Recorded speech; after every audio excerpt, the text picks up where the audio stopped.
bien, bonjour tout le monde, bienvenue sur la chaîne de la Dark Red Security. Alors, on a eu des nouveautés, des informations. Tout d'abord, sur le leak concernant le F7C MK2, qui devrait peut-être arriver à partir de vendredi, peut-être. On ne sait pas trop exactement quand, mais il devrait arriver. Alors, on a eu des news le concernant et on peut voir ici par rapport au F7C MK1, on peut voir quelques petites différences. Déjà au niveau du power plant, un Regulus, hein, qui est pas mal. Niveau des boucliers, on est comme sur le F7A MK2 Military, donc dual stop. Brasseur au niveau des refroidisseurs et Quantum, moteur de Quantum, un EOS. Donc là, voilà, F7 reste fidèle à lui. Et le brasseur, c'est un très bon refroidisseur de base. Donc là, rien que dans sa configuration telle qu'il est d'origine, peut-être à mettre un JS 300. À la limite, mettre un JS 300 à la place du Regulus. Mais il n'y a pas grand-chose à changer. Alors, au niveau de l'armement, apparemment, deux taille 4 sur les ailes. Deux taille 4, ouais. Et les deux taille 4 seraient des CF447 Rhino Laser Repeater. Sur le nez, on peut mettre en fait exactement ce qu'on met sur le F7 MK1. Donc vous pouvez mettre une tourelle avec deux taille 1 ou vous pouvez mettre un taille 3, ce que vous voulez. Voilà. Donc il y a une option, pas la même en fait que sur le F7C MK1. Vous pouvez mettre soit un taille 3 en fixe. Alors bien sûr, quand va arriver les Master Mode, ça sera plus du fixe, ça sera du gimbal. Donc soit un taille 3 gimbal ou deux taille 1. Et là ce qu'ils équipent, ils disent voilà. Voilà, on peut mettre voilà, empty in défaut. Et la storage box, on peut mettre une tourelle, celle du F7 MK1. Donc vous pouvez mettre en plus sur le toit, enfin sur le dos, la tourelle de dos, la dorsale, vous pouvez mettre deux taille 2 ou un taille 4. Ce qui au total pourrait donner 3 taille 4 et un taille 3 ou 3 taille 4 et deux taille 1. Ou vous pouvez faire, garder par exemple les taille 4 sur les ailes, mettre deux taille 1 sur le nez et mettre en tourelle dorsale deux taille 2. Ça fait en fait que les ailes ont une taille de plus. Donc il n'y a pas un gros changement au niveau de l'armement, mais enfin ça reste quand même des taille 4 alors que le F7 d'origine c'est des taille 3 hein, au maximum. Vous pouvez mettre deux taille 3 sur le F7C actuel, le MK1, et un taille 4. Là vous pouvez mettre 3 taille 4. Plus deux taille 1 ou un taille 3, je vous laisse imaginer la puissance de feu de la bête. Vous aurez compris que là ça rigole plus. Au niveau des missiles, on peut mettre 8 missiles de Markman taille 1.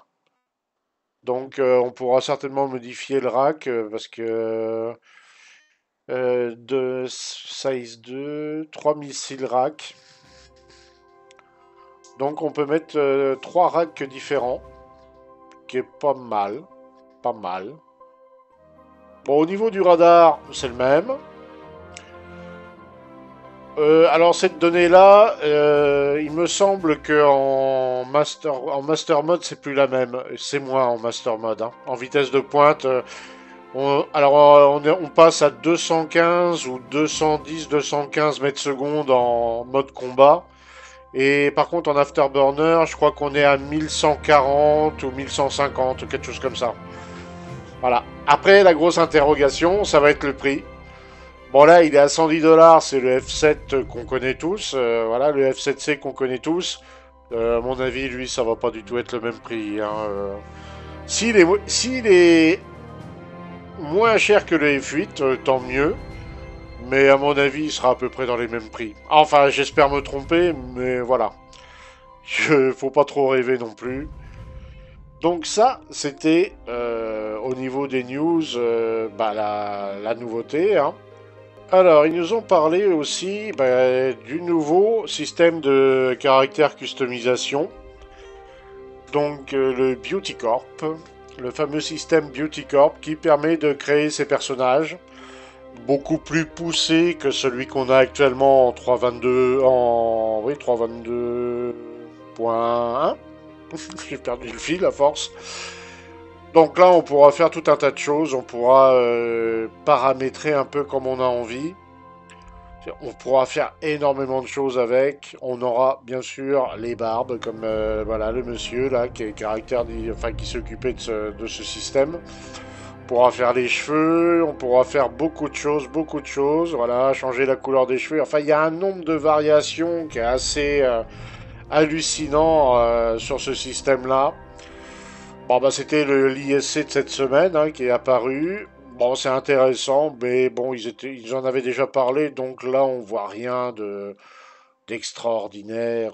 Donc là, je vais avancer un peu la vidéo. Il nous montre les barbes, voilà. Voilà, il nous montre les moustaches, la barbe, il nous montre un peu tout ce qu'il est possible de faire. C'est plutôt bien vu. Ah bah lui aussi, voilà, il a ce qu'il faut, hein, il n'est pas dépourvu non plus. Voilà, on peut faire plein de choses. Et tout ça, on peut mettre des couleurs. Voilà, j'ai tout un tas de possibilités de paramétrage de votre personnage. Plutôt sympathique. Enfin, pour ceux qui aiment bien, voilà, customiser à fond leur personnage. On peut faire plein de choses. C'est vraiment très bien foutu. Je pense qu'il y en a qui vont passer pas mal de temps dessus. Vraiment pas mal de temps. On peut même, vous voyez, faire des dégradés. Enfin, on peut faire des teintes différentes. Voilà, on peut régler pas mal de choses. On peut graduer les colorisations. Enfin, on peut faire plein de choses. C'est franchement, là, ils ont fait un truc. Voilà. C'est la customisation de la mort qui tue, là, hein, ça rigole plus. Ils n'ont pas parlé des tatouages, j'ai pas vu de démonstration sur les tatouages ou les marquages, ça viendra certainement plus tard, parce que c'était prévu, il me semble. Il n'y a pas qu'en travaillant pour telle ou telle faction que vous pouvez avoir des tatouages, il me semble qu'on peut aussi créer les siens. Mais enfin, ça donne quelque chose avec un rendu franchement très très sympa. Voilà, et on peut faire du maquillage, voilà. D'ailleurs, Atto me verrait bien équipé de la sorte. Il aimerait bien me maquiller, Atto. Petit message à Atto. Non, je me maquillerai pas comme ce personnage. Hors de question. Je serai naturel. Enfin, naturel. Hein. C'est un jeu, il n'y a rien de naturel. C'est que des pixels, après tout. Mais enfin, bon, sur certains personnages, ça rend plutôt bien le maquillage. Un peu chargé pour certains trucs, mais voilà, non. Bah, dans le futur, hein, ils seront peut-être plus maquillés que nous maintenant. Enfin, il y a des maquillages qui rendent assez bien. Voilà, Atto, il voulait que je sois comme ça. Non mais quelle horreur, mais jamais de la vie. En plus, mon personnage, il est blond. Il est pas comme ça. Non mais... Enfin bref, mais... Voilà, on peut faire pas mal de choses. Et alors, la petite nouveauté qu'on peut faire... je vais essayer de la trouver. Il me semble qu'ils en parlent à un moment. Donc on peut agir sur pas mal de choses. Ah mon dieu, c'est une horreur ça. Mais le mec qui va se pointer comme ça, il va se faire tirer dessus tout de suite. Hein. C'est juste pas possible. Il faut que je la retrouve. Ah oui, c'est là. Il me semble que c'est là. Voilà, on peut sauvegarder bien sûr son profil. Voilà. Vous pouvez l'exporter, vous pouvez faire pas mal de choses. C'est-à-dire que quand il y a un reset, ben à chaque fois vous êtes obligé de recommencer votre personnage.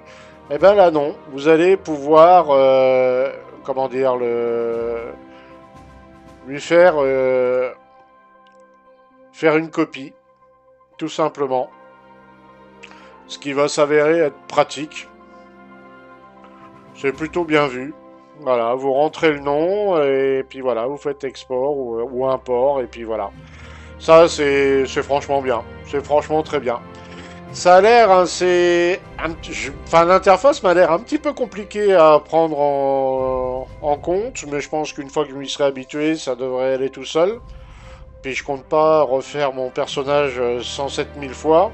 Je pense que la première fois, je m'y intéresserai, puis j'en ferai une copie sur le PC. Alors je sais pas, ils ont pas clairement expliqué comment il fallait faire mais à mon avis c'est comme pour les configurations de joystick ou de vos configurations in-game.